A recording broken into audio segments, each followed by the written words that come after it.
Voilà, bonjour à toutes et à tous. Et bonjour, maître Stéphanie Soens-Galina. Donc, tu es donc avocate spécialisée en propriété intellectuelle. Et aujourd'hui, on va parler donc, je dirais, de la marque, des marques de notre entreprise, de nos entreprises. Comment protéger et valoriser notre marque. Un sujet qu'on n'aborde pas assez, mais qui est très, très important. Et l'objectif, est bien, donc, de ce webinaire, c'est effectivement de prendre conscience qu'il est vraiment important, je dirais, de s'en occuper. Voilà, donc je vais très rapidement, je vous remercie à toutes et à tous d'être présents. Et puis, Stéphanie, je vais te laisser la parole, te présenter, et puis ensuite attaquer directement dans le vif du sujet, j'irai donc sur la marque. D'accord. Bonjour, donc oui, je suis Stéphanie Suède-Gaïna, je suis avocate au barreau de Marseille et je suis spécialisée en propriété intellectuelle et en numérique, tout ce qui est app logiciel et en données personnelles. L'idée aujourd'hui, effectivement, c'est de vous parler de la marque, des règles qui s'appliquent parce que souvent, on ne connaît pas forcément les règles. On va juste sur l'INPI ou le site de l'EIPO, on coche des cases, on télécharge notre logo et on pense que c'est bon, alors qu'il y a tout un travail à faire en amont et un travail à faire après pour la valoriser dans le cadre après soit de la vie de l'entreprise tout simplement ou de la cession d'une levée de fonds de la société. Euh, alors, qu'est-ce qu'une marque? Donc, je vous ai mis en haut la définition. Donc, la fonction essentielle d'une marque, c'est de distinguer des produits et services d'un autre concurrent, bien entendu. Pour cela, il faut avoir un signe qui le permette. Il faut qu'il puisse être reproductible, représenté, et notamment donc, dans le registre qui concerne l'INPI ou le IPO ou tout autre office de propriété intellectuelle. Il y a à peu près 10 catégories de marques. Donc, je vous ai mis là les 5 premières.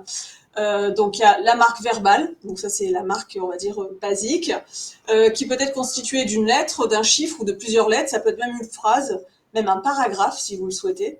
Il n'y a pas forcément d'intérêt, mais bon ça ce serait votre choix.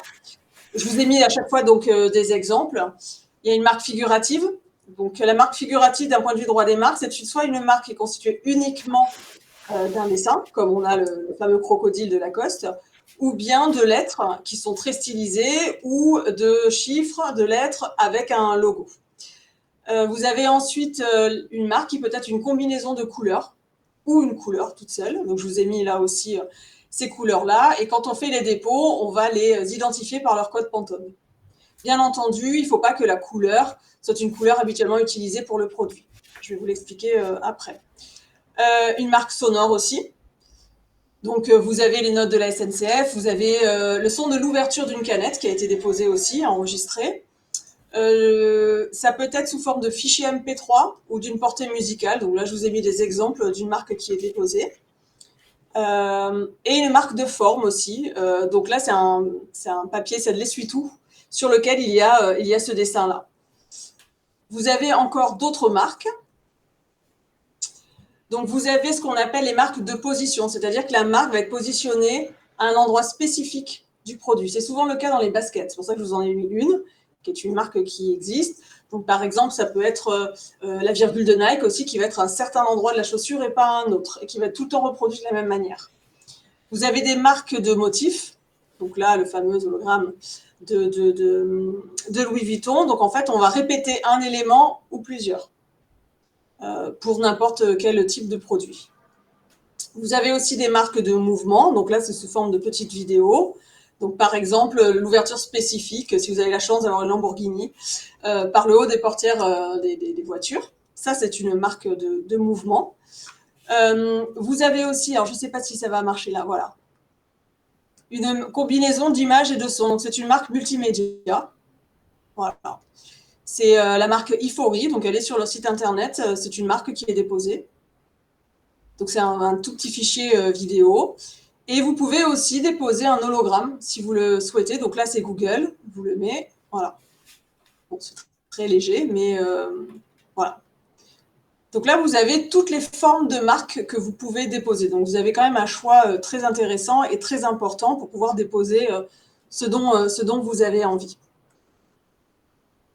Alors, moi, j'ai souvent les clients qui me demandent, mais quel est l'intérêt de déposer une marque? Je pourrais très bien utiliser un signe sur mon site internet, sur mes produits, mes services, sans que je le dépose.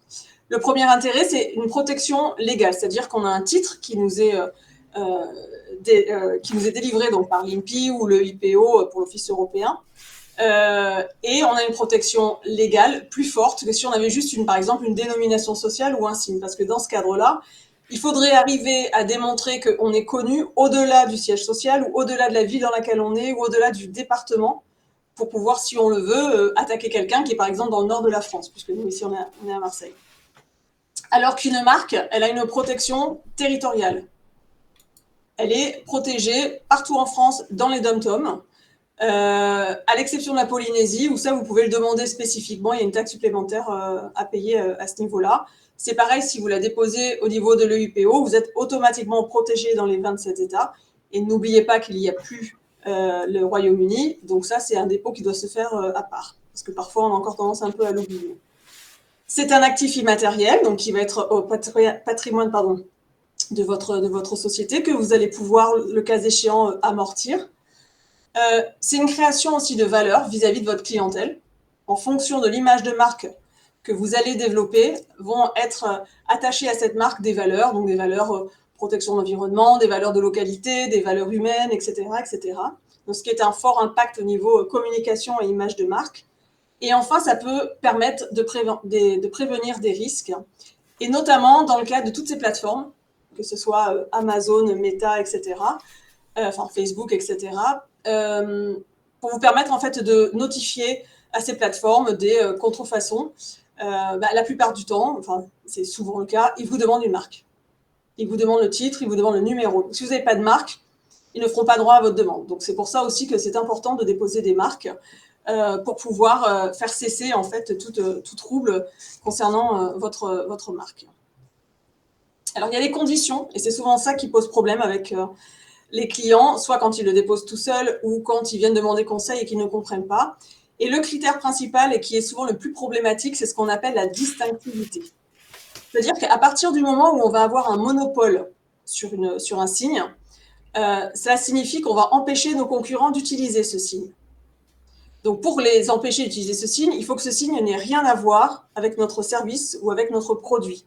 Parce que par exemple, si je dépose la marque table pour des tables, ça n'est pas possible parce que sinon j'empêcherai mes concurrents de désigner même par le mot courant le produit qu'ils vendent. Donc ça n'est pas possible. Donc il faut que ce soit distinctif par rapport au produit, à une des qualités, composition, par rapport à la cible, etc. Et c'est ça qui souvent pose problème, parce que ce que les clients recherchent, c'est un mot, une marque que les gens comprennent, et que les gens puissent comprendre le service que l'on a derrière ou le produit que l'on a derrière. Et aussi pour le référencement tout simplement, puisque souvent notre nom de domaine correspond à la marque. Et donc, on veut pour le référencement, pour que ça facilite le référencement, avoir des mots courants et des mots qui sont compréhensibles par tous. Mais le droit des marques, il est assez contradictoire avec ça parce que, justement, en raison de ce monopole, il est complètement à l'opposé de ça. La licéité, il y a certains signes qui sont interdits. Vous ne pouvez pas les déposer. Donc là, je vous ai mis une liste, mais par exemple, les anneaux olympiques, bon, on l'a vu avec les JO, on ne peut pas reproduire les anneaux olympiques, même le mot Olympe, il veille, je l'ai déjà eu dans le cas d'un dossier, mise en demeure, négociation possible, mais ils veillent à protéger leurs anneaux olympiques et les termes Olympe, olympique, etc. Tout ce qui est armoirie, tout ce qui est drapeau, tout ça, c'est interdit. La déceptivité, donc c'est le caractère trompeur de la marque. Là aussi, si vous déposez une marque dans laquelle il y a le terme, par exemple, il y a le nom de Paris, alors que vos produits ne sont pas du tout, alors pas forcément fabriqués à Paris ou vendus à Paris, mais en tout cas en France, c'est trompeur. Ou vous faites croire par les mots que vous utilisez dans votre marque à une certaine qualité du produit, qui n'est pas. Donc par exemple, des marques qui faisaient penser à, alors j'ai plus le nom en tête, mais à un jus de fruits, alors qu'en fait c'était un sirop. Ça c'est trompeur, et donc ça c'est l'INPI qui lors de l'examen va opposer son veto, va vous permettre de répondre, d'expliquer, d'avoir une argumentation, et qui prendra une décision. C'est toujours, après, il y a toujours des recours possibles, mais c'est une des trois conditions de fond à respecter. Et la dernière, c'est la disponibilité. Donc, c'est est-ce que le signe que je vais choisir en tant que marque est disponible pour mes produits ou pour mes services. Alors là, il y a plusieurs choses à voir. Les marques antérieures, bien entendu. les dénominations sociales, les noms commerciaux, les noms de domaine, mais peuvent aussi poser problème, tout ce qui relève du droit d'auteur, un nom patronymique aussi. Donc, il faut faire très attention. Et alors, bien entendu, on ne peut pas tout savoir, on ne peut pas tout connaître. Moi, quand je fais des recherches d'antériorité pour les clients, je leur dis bien que la liste n'est pas exhaustive, puisque au moment même où on parle, il y a des dizaines, voire des centaines de marques qui sont déposées. Donc, on ne peut pas savoir exactement à un instant T tout ce qui est déposé ou tout ce qui est enregistré, ça n'est pas possible. Mais ça permet de limiter quand même les risques, d'opposition pendant votre procédure d'enregistrement, et de contrefaçon par la suite. Donc ça, c'est quelque chose qui est de la responsabilité du déposant. L'INPI ne fait pas ses recherches, elle propose le service qui est payant, mais elle ne le fait pas dans le cadre de la procédure d'enregistrement. Donc j'ai des clients qui le font, d'autres qui ne le font pas, et ça se passe aussi très bien ou pas, mais ça, voilà, c'est leur décision. Je conseille bien entendu de le faire, mais je peux comprendre aussi qu'on n'ait pas envie de faire ses recherches, mais c'est quand même fortement conseillé. Alors, la distinctivité un petit peu plus, parce que c'est vraiment le critère principal et qui fait souvent défaut, c'est que quand vous allez déposer une marque, sans doute vous le savez si vous avez déjà déposé des marques, on doit déposer des marques pour protéger certains produits ou certains services. Et notre marque va être protégée uniquement pour les produits ou les services qui sont protégés dans le dépôt de notre marque. C'est ce qu'on appelle le principe de spécialité. C'est pour ça que, par exemple, vous avez la marque Montblanc pour certains produits de luxe, les stylos, et que vous avez aussi la crème dessert Montblanc.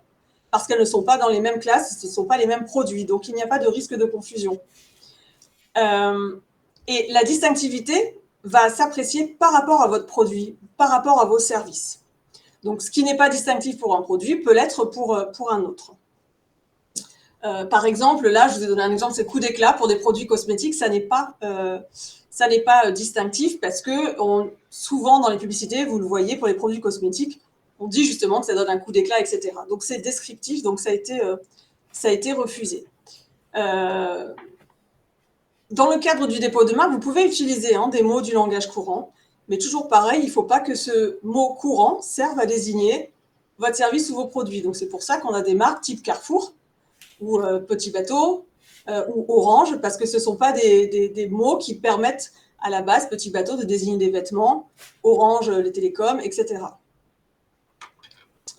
Le caractère distinctif va s'apprécier au jour du dépôt de la marque. Donc, il y a quelques années, c'était SFR qui avait déposé la marque Texto. Et dans le cadre d'une action en contrefaçon, l'adversaire a demandé la nullité de la marque en disant que cette marque, justement, n'était pas distinctive au moment du dépôt. Donc, il y a eu toutes des preuves qui ont été rapportées pour dire qu'au moment du dépôt par SFR de la marque Texto, le terme texto est déjà utilisé couramment par les utilisateurs de téléphone pour dire qu'on envoie des messages courts sur le téléphone. Et donc, la marque de SFR a été annulée. Je vous ai mis des exemples là, donc de marques non distinctives. Des marques de forme, des marques verbales, des marques figuratives. Par exemple, vous prenez un rouge à lèvres typique, comme je vous ai mis à gauche. Celui-ci est considéré comme descriptif pour des produits de maquillage, de la cosmétique, des produits de beauté. En revanche, c'est Guerlain qui a déposé cette marque qui représente son rouge à lèvres, mais qui a une forme qui a été acceptée parce que ce n'est pas une forme que l'on retrouve habituellement pour les tubes de rouge à lèvres, en fait. C'est une forme qui était assez spécifique. Le tribunal a noté que, par exemple, dans les rouges à lèvres normaux, ils pouvaient se tenir verticalement, alors que dans les rouges à lèvres qui ne sont de Guerlain, par exemple, ils ne tenaient pas verticalement, qu'il y avait un système d'ouverture et de fermeture qui était différent, etc. La pomme, bon, à droite, vous la connaissez. À gauche, bien entendu, elle ne serait pas acceptée pour des produits alimentaires ou des jus de fruits à base de pommes, par exemple, parce que ça décrit l'un des ingrédients de votre produit. Et je vous ai mis aussi en marque, parce que certains clients essayent il a raison, de détourner, on va dire, ce caractère descriptif, du coup, en modifiant le mot. Donc, par exemple, billionnaire est descriptif pour les services de jeu. Par contre, si on fait un jeu de mots billionnaire, là, ça passera. D'accord ? C'est pas hyper distinctif, mais ça passera. Donc, changer, mais ça marche pas forcément avec tous les mots. Changer une lettre pour un mot, ça peut être accepté, mais comme ça peut être refusé, si on estime que le consommateur, quand il va voir la marque, tout de suite, il va penser au véritable mot. Et là, dans ce cas-là, comme il n'y a pas de réflexion à avoir, la marque sera considérée comme descriptive. Donc, le processus, c'est quoi? C'est d'abord choisir une marque, de vérifier qu'elle est bien distinctive. On définit les classes et les libellés, sachant qu'on peut rédiger nos propres libellés. Ça, la plupart des gens ne le savent pas. On n'est pas obligé de choisir des libellés tout faits qui sont dans la classification internationale de NIST. On peut les rédiger nous-mêmes. Moi, ça m'arrive souvent à mes clients, comme ils travaillent dans les nouvelles technologies, ils sont plus en avance que les mises à jour de la classification internationale de NIST. Donc, on rédige nos propres libellés. Et après, il faut trouver la bonne classe pour les ranger dedans. On vérifie la disponibilité, à minima du minima, ce que je fais avec les clients, que ce soit une marque française ou une marque européenne, on fait des recherches d'antériorité sur les marques françaises, sur les marques européennes et sur les marques internationales qui désignent la France, et aussi sur les noms de domaine et les dénominations sociales. Après, tout est possible, mais il est vrai que si vous faites une recherche d'antériorité sur, par exemple, tous les pays de l'Union européenne, ça chiffre très vite. Donc après, il faut voir si l'enjeu le nécessite ou pas. Et ensuite, le dépôt. Bon, là, vous suivez l'identification, le choix des classes, le paiement des taxes. Faire attention, parce que là, c'est une de mes clientes qui vit dans un pays étranger, qui a voulu déposer elle-même la marque. Sauf que comme c'est le cas dans tous les États du monde, il faut soit résider ou avoir un domicile en France, ou soit passer par un mandataire français. Donc là, sa marque, pour le moment, elle a une objection à ce niveau-là, et c'est là que je suis rentrée dans le dossier pour me constituer en tant que mandataire, pour régulariser la situation. Donc ça, il faut le savoir, et c'est pareil dans tous les pays du monde entier.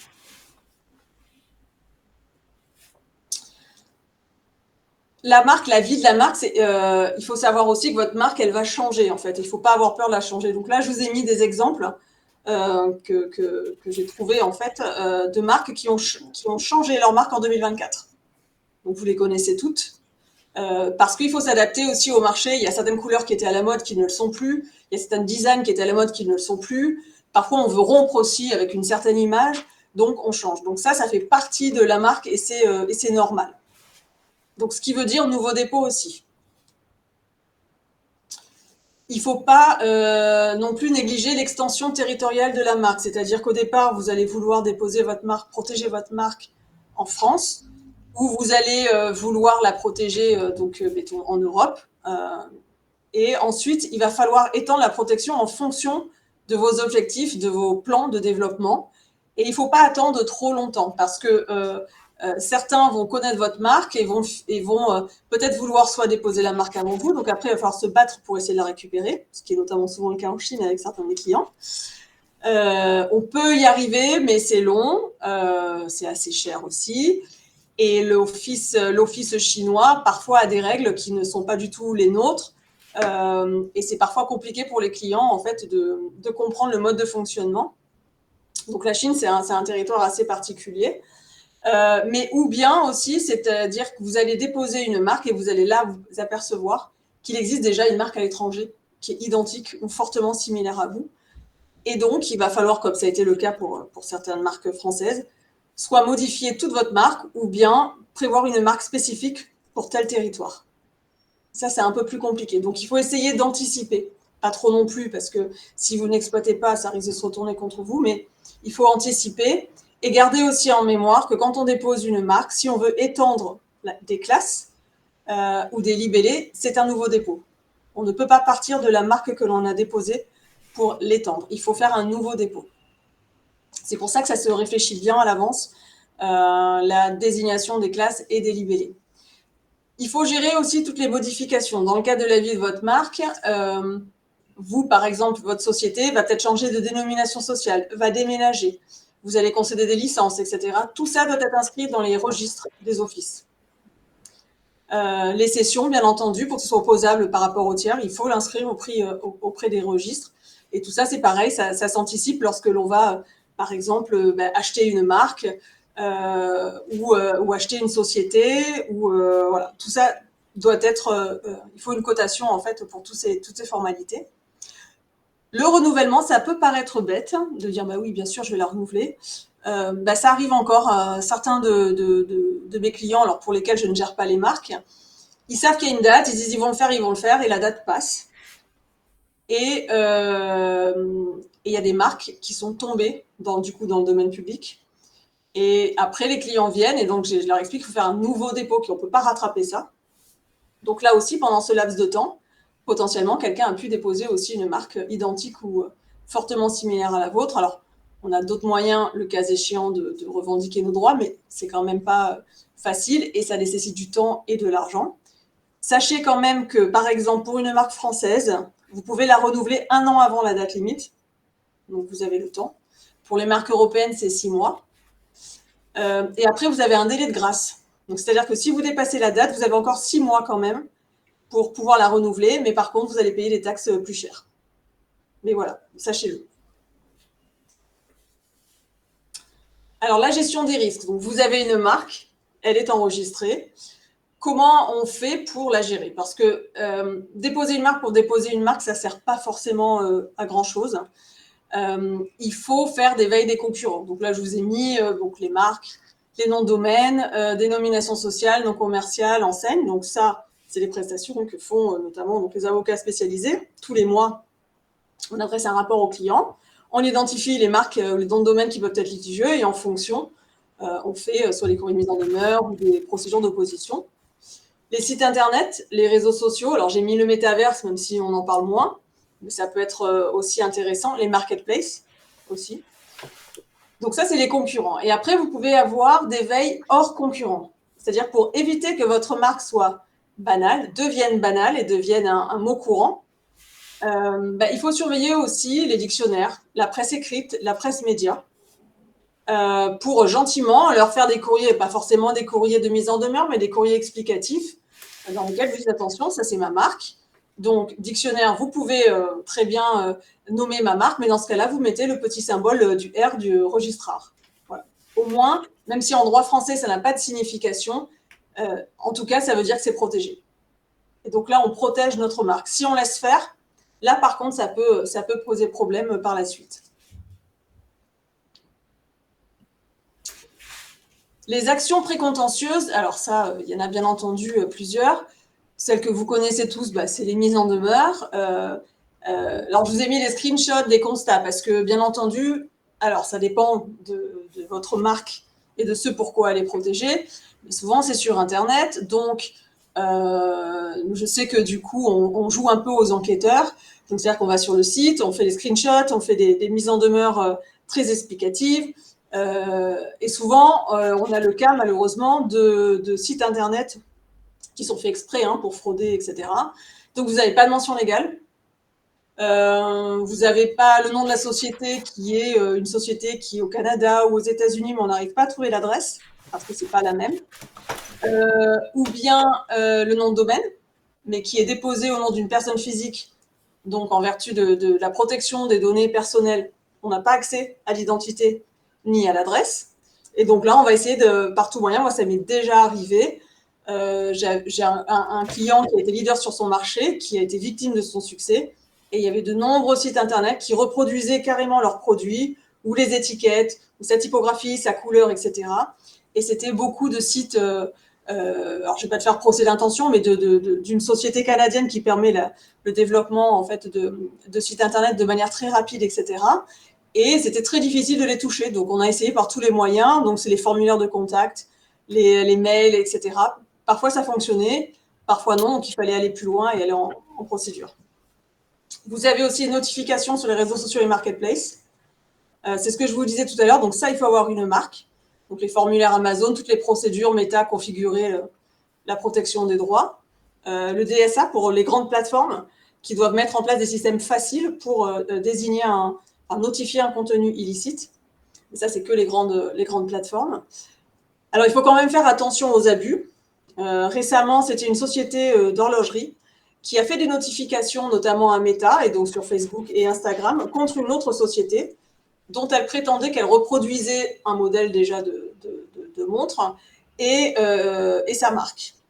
Meta a fait droit à la demande, donc a clôturé le compte Instagram et a enlevé toutes les publications Facebook de cette société tierce. Sauf que dans le cadre d'une procédure judiciaire, la société d'horlogerie s'est vue annuler ces deux marques. Et donc, sa demande à la base envers Meta n'était pas fondée. Sauf que Meta a vu cette marque, a jugé que si, et a clôturé le compte Instagram, etc., alors même qu'il n'y avait pas de date de décision de justice. Et cette société-là, cette société de l'horlogerie, s'est fait condamner à 25 000 € de dommages et intérêts, justement pour notification, dénonciation abusive. Donc voilà, il ne faut pas non plus en abuser, faire attention. Vous avez donc la médiation. De toute manière, on nous pousse de plus en plus à faire de la médiation. Ce qui est, alors faut pas croire, parce que la médiation dans l'état d'esprit des gens, c'est plus la médiation familiale ou les problèmes de voisinage, mais c'est pas le cas. Moi, j'en ai fait en tant que médiatrice et en tant qu'avocat accompagnateur dans des conflits commerciaux de marque. On arrive même à retrouver des partenariats ou à se quitter, on va dire, en bons termes. Donc c'est possible, c'est plus rapide. La confidentialité, c'est moins coûteux qu'une procédure, donc il faut quand même essayer de le tenter. Et enfin, pourquoi je vous ai mis toutes ces actions précontentieuses? Parce qu'il faut faire attention à ce qu'on appelle la forclusion par tolérance.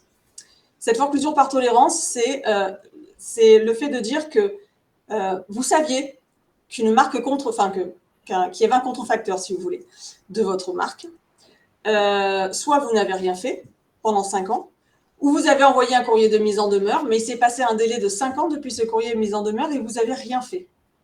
Et si au bout de 5 ans et demi, de 6 ans, vous engagez une procédure, normalement, si en défense, c'est un confrère qui est spécialiste en la matière, il va vous opposer la forclusion par tolérance en vous disant « Le Code de la propriété intellectuelle prévoit que si vous avez toléré l'existence de ma marque pendant 5 ans, à partir du moment où vous en avez connaissance, c'est bien en fait qu'il n'y avait pas confusion et c'est bien qu'elle ne vous gênait pas, donc vous ne pouvez plus rien faire.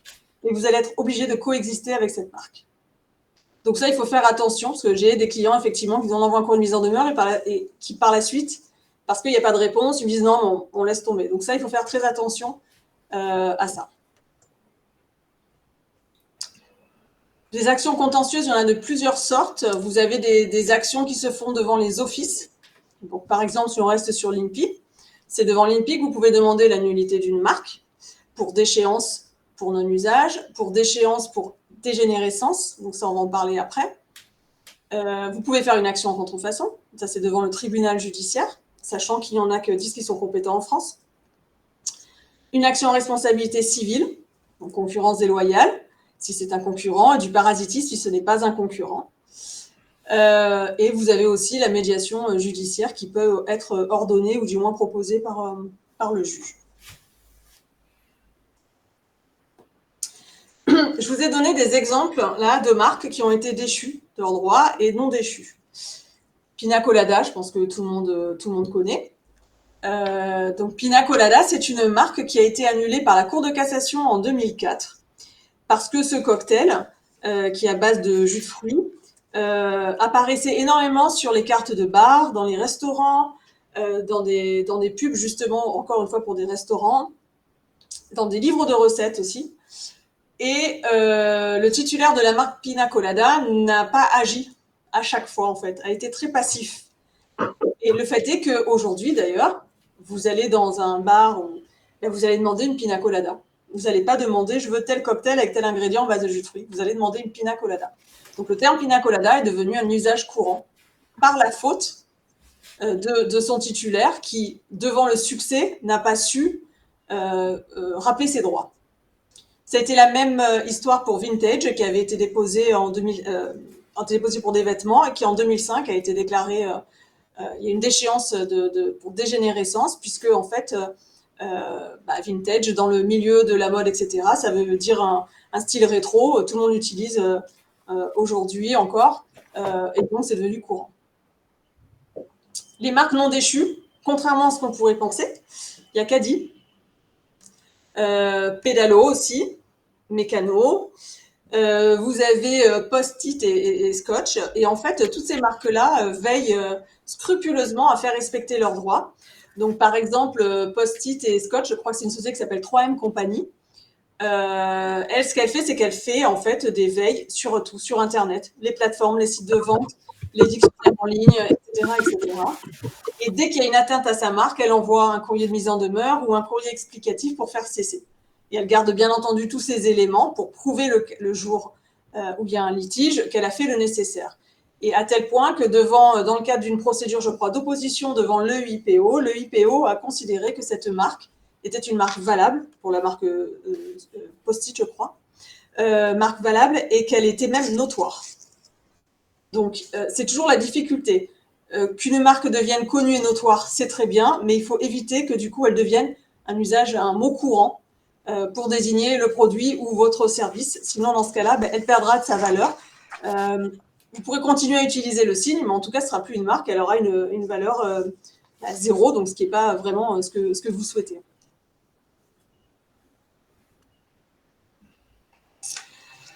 Alors, les éléments utilisés pour faire une évaluation. Alors, je ne vous fais pas quelque chose de comptable, puisque je ne suis pas expert comptable, donc ça, c'est pas mon métier, mais voilà ce qu'on fait, en tout cas, quand on veut évaluer une marque, quand on veut quand des clients rachètent une autre société, de vérifier, en fait, que la marque que l'on achète, elle vaut le coup, en gros. D'abord, son histoire. Donc, on va bien regarder la date de dépôt. Est-ce qu'il y a des déclinaisons de cette marque? Est-ce que le signe qui a été choisi est facile à lire? Est-ce qu'il est compréhensible? Est-ce qu'il est adapté au marché? Est-ce qu'il n'est pas trop vieux aussi? Est-ce qu'il a un fort caractère distinctif? Ou au contraire, est-ce qu'il est subjectif? Est-ce qu'il y a des noms de domaine aussi qui ont été déposés qui correspondent à cette marque? Quelles sont les extensions? Enfin, voilà, on voit quel est le type de protection dans l'histoire de la marque. Ensuite, on va regarder le marché. Donc, on va regarder si la marque elle est cohérente par rapport au marché. Est-ce que les classes dans lesquelles on a protégé la marque correspondent bien à ce marché-là et correspondent bien surtout à la manière dont on l'utilise et dont on l'exploite? Ça arrive aussi, par exemple, pour des clients, on fasse ce qu'on appelle des nettoyages de marques, c'est-à-dire qu'ils ont déposé dans plein de classes pour plein de libellés, et en fait, ils les utilisent pas. Donc, ça évite après d'avoir des actions soit en nullité ou soit en déchéance pour non-usage parce qu'ils n'auront pas utilisé pendant 5 ans. On va regarder s'il y a une extension qui est nécessaire, aussi bien dans certains pays, ou bien donc des classes et des libellés. On va regarder aussi le positionnement de la marque. Est-ce que c'est une marque leader sur le marché ou est-ce que c'est un suiveur? On va regarder aussi s'il est encore possible de développer cette marque sur de nouveaux marchés. Typiquement, j'ai eu le cas d'un client où on a déposé donc les marques, bien entendu, donc en Europe, dans différents pays dès qu'on sentait qu'il y avait un marché. Mais on déposait aussi tous les noms de chacun de nos produits, voire même avec l'étiquette qui était un peu stylisée, etc. Donc, on avait des dizaines et des dizaines de dépôts, mais histoire de bien tout encadrer. Et ça nous permettait aussi justement sur les plateformes de pouvoir notifier avec la marque verbale, la marque figurative, la marque avec les étiquettes, etc. Pour obtenir gain de cause et faire cesser, clôturer des comptes Instagram, des publications sur Facebook, etc., etc. On va regarder la clientèle. Donc, quel type de clientèle est visé par la marque? Et là aussi, c'est pareil. Est-ce que le signe que l'on a choisi correspond à sa clientèle ou pas? Puisqu'une clientèle professionnelle n'est pas la même qu'une clientèle de consommateurs. On va voir donc les valeurs de la marque qui sont perçues par les clients. Quel est le budget marketing aussi? Ça, c'est très important d'un point de vue de l'évaluation et même dans le cas d'après de procédure, pour pouvoir évaluer aussi son préjudice, le cas échéant. On va vérifier qui est en charge de ce marketing. Est-ce que c'est en interne? Et si c'est en interne, est-ce que c'est vraiment son travail, sa fonction, ou est-ce qu'il le fait en plus, ou est-ce que c'est en externe? Et la présence aussi sur les réseaux sociaux. Est-ce qu'on est présent partout ou pas? Pourquoi? Voilà, d'avoir ces explications-là qui aident aussi à évaluer la marque. On va bien entendu faire une analyse juridique, c'est-à-dire qu'on va vérifier donc, la disponibilité. Donc, antérieurement au dépôt de notre marque, selon l'antériorité de notre marque, de voir s'il y avait des marques qui pouvaient nous poser problème. De la même manière, est-ce qu'il n'y a pas des marques postérieures pour lesquelles on n'a rien fait et qui peuvent nous poser problème? On va regarder si les renouvellements ont été effectués. Donc là, récemment, pour une société qui vend son fonds de commerce et donc les marques, c'est là qu'elle s'est aperçue qu'il y avait une marque qui n'avait pas été renouvelée, mais c'était il y a 4 ans. Donc là, on a été obligé de redéposer en urgence une marque, la même marque pour les mêmes classes et les mêmes libellés, pour pouvoir après donc du coup la céder et répondre aux attentes de l'acheteur. On va vérifier que la marque est exploitée dans toutes les classes et pour tous les produits et services, puisque comme j'en ai parlé juste avant, si on ne l'exploite pas pendant une période de 5 ans, pour certains services ou pour tout service, on peut être déchu de nos droits sur la marque aussi. Puisque comme on a un monopole, notre obligation, c'est d'exploiter ce monopole. Si on n'exploite pas pendant 5 ans, n'importe qui, donc là, ce n'est pas forcément un concurrent, ça peut être quelqu'un de votre famille, votre voisin, n'importe qui peut aller devant l'INPI et demander à faire annuler cette marque pour non-usage. On va regarder s'il y a une exploitation directe ou indirecte, donc c'est-à-dire est-ce qu'il y a des contrats licence, est-ce qu'il y a des contrats de distribution, des contrats de franchise, etc. Et est-ce que la marque est mise à jour? Donc, mise à jour, comme je vous le disais tout à l'heure, au niveau de ses informations, le nom de la société, l'adresse, etc. Et mise à jour, c'est-à-dire au goût du jour. On va regarder aussi quels sont les moyens de défense qui sont mis en place au sein de la société. Donc, est-ce qu'il y en a déjà? Donc des veilles, est-ce qu'il y a des actions, est-ce qu'il y a des procédures, et notamment donc la veille aussi donc sur Internet. Tout ça, on va le vérifier, ça va participer aussi à son évaluation. Et puis son exploitation. Donc si elle est exploitée de manière indirecte, donc on va regarder les concessions licences, combien il y en a, est-ce qu'elles sont valables d'un point de vue du droit, notamment de la concurrence, si ce sont des licences exclusives par exemple, est-ce qu'elles sont valables aussi d'un point de vue du droit des contrats tout simplement. Est-ce que c'est une licence exclusive ou non? Quels sont les droits, les territoires concédés? Enfin bref, qui prend en charge les frais dans le cadre de la publicité faite dans le cadre de ce contrat de licence, la défense juridique, etc. Et la loi applicable, parce que selon la loi applicable, là, on n'est pas censé connaître toutes les lois, et donc là, ça peut être plus compliqué de se défendre le cas échéant. Voilà, j'ai essayé d'être rapide pour... Oui, il y a beaucoup de choses à voir en fait. Hein. Ouais, On n'imaginerait pas. Hein. C'est vraiment. Alors attends, je vais peut-être te mettre comme ça, hop, en plus grand. Peut-être que voilà, donc comme ça, c'est parfait. Ouais. Bah écoutez, en tout cas, merci Stéphanie pour, donc cette vue d'ensemble d'une marque. C'est vrai que ça va très loin. Il y a plein de choses qu'on pense pas. Rien qu'au début, effectivement. Les sons, les images, enfin voilà, déjà rien que ça, il faut y penser en fait. Hein. Et puis vraiment, c'est très, j'ai trouvé que la présentation était vraiment très riche. Du coup, maintenant, peut-être que les personnes qui sont avec nous ont des questions, donc n'hésitez pas, profitez. Là, vous avez sous la main en fait, j'ai un avocat expert, donc en droit de la propriété intellectuelle, donc c'est l'occasion de poser des questions. Et pour savoir si vous êtes bien vous-même protégé, quoi. Francis, tu as une question? Ouais, j'ai une question. Ouais. Super présentation, hyper complet. Et c'est vrai que ça va au-delà de nos connaissances, des connaissances que l'on a en matière de marque. Oui, moi j'avais une question notamment sur le dépôt à l'étranger. Oui.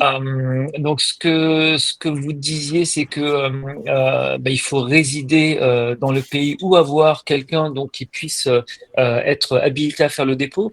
Et en l'occurrence, si on passe par exemple par une avocate, un avocat comme vous en France, voilà. Donc vous-même vous êtes habilité en fait au sens large du terme, c'est-à-dire y compris dans d'autres pays si besoin. Alors, non, mais par contre, en revanche, j'ai des correspondants partout, en fait. Donc, si vous voulez vraiment que mon client vient me voir en me disant, bon, je voudrais déposer aux États-Unis, au Canada, en Chine, etc. Donc, il y a deux manières de faire. Soit on passe par le système de la marque internationale, donc de l'OMPI, et on voit si les pays, alors ces 3 pays c'est le cas, mais si ces pays ont signé le traité, le protocole de Madrid et qui font partie de ce système de la marque internationale. Donc là, on fait un seul dépôt à l'OMPI qui est en Suisse, à Genève. Et c'est après l'OMPI qui va envoyer nos demandes dans les différents offices. D'accord? Donc là, on n'a pas besoin de correspondance sur place. On n'en aura besoin que s'il y a un office qui dit là, ça ne va pas, moi, je veux que vous modifiez ceci, cela. Donc là, on sera obligé de passer par un correspondant. Donc effectivement, j'en ai, je ne vais pas dire, je peux faire la Marseillaise, je ne vais pas dire j'en ai dans le monde entier, mais j'en ai pas mal, parce que maintenant j'ai 20 ans de bar, donc il a bien fallu avoir des correspondants. Donc voilà, donc il y a ce cas-là, ou bien vous voulez déposer nationalement dans le pays. Par exemple, l'expérience que j'ai maintenant, c'est que pour la Chine, il vaut mieux déposer dans le pays directement que passer par le biais de la marque internationale. Et donc, j'ai des correspondants chinois qui font le nécessaire. Et voilà. Donc, au moins, le client n'a pas à gérer ça, effectivement. Ok, très clair. Merci. Merci pour la réponse. Voilà, donc si tu veux protéger ta marque.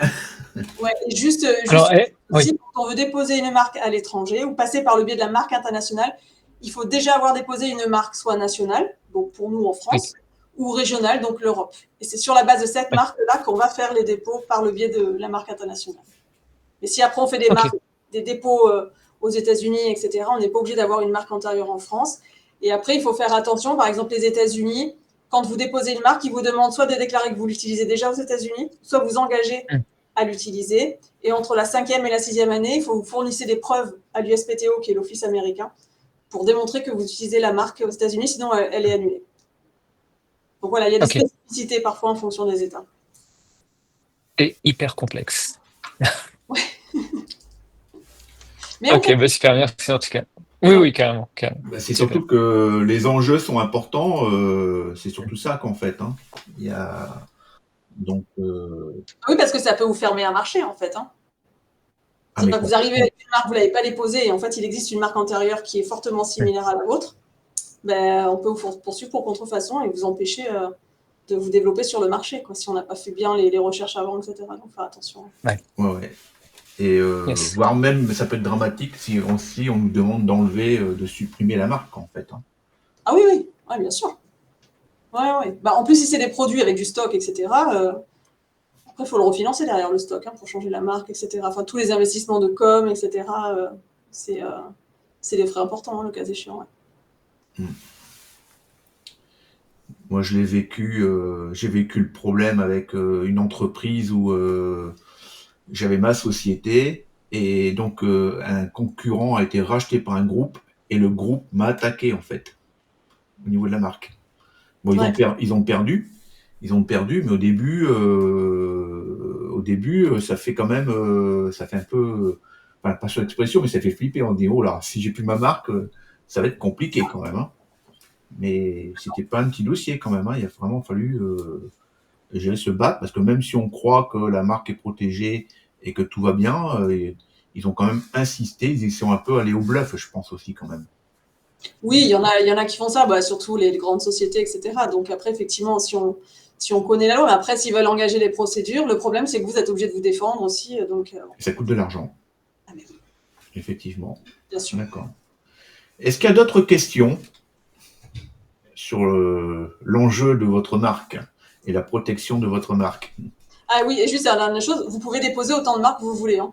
Souvent, les clients qui me demandent, vous avez plusieurs produits, à chaque fois vous donnez des noms différents, vous pouvez déposer autant de marques que vous voulez, il n'y a pas de souci. Hein. Moi, j'ai une petite question, si je peux vous interrompre. Merci en tout cas pour la présentation. Je voulais savoir quel lien il y avait avec les noms de domaine Internet et tout ce qui va être web finalement, entre la marque et puis le partie-là.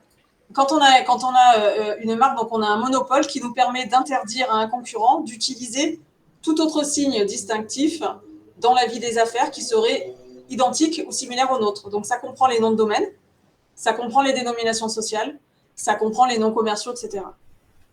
Donc, c'est pas parce qu'il y a une marque qui existe et qu'elle n'a pas pris les noms de domaine que vous pouvez prendre les noms de domaine si vous faites la même activité. Hein, encore une fois, si c'est une activité complètement différente, allez-y, go. Mais si c'est pas le cas, non. Et donc, c'est pour ça aussi, à l'inverse, quelqu'un qui est titulaire d'un nom de domaine pour une activité Y peut très bien demander la nullité d'une marque postérieure qui reprendrait son nom de domaine aussi.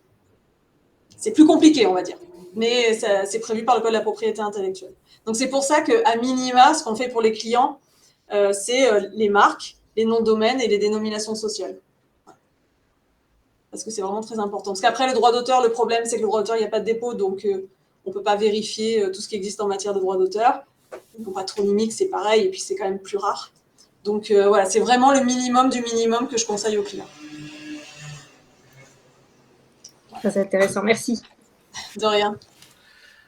Très bien. Bon, vous avez les coordonnées de maître Stéphanie Soen-Galina, qui est basée à Marseille. Hein, si jamais vous avez des questions, vous voulez aller plus loin, vous pouvez le retrouver sur LinkedIn. Voilà. Même si après ce webinaire, il vous vient d'autres questions, n'hésitez pas à m'envoyer un mail, je vous répondrai avec plaisir. Hein.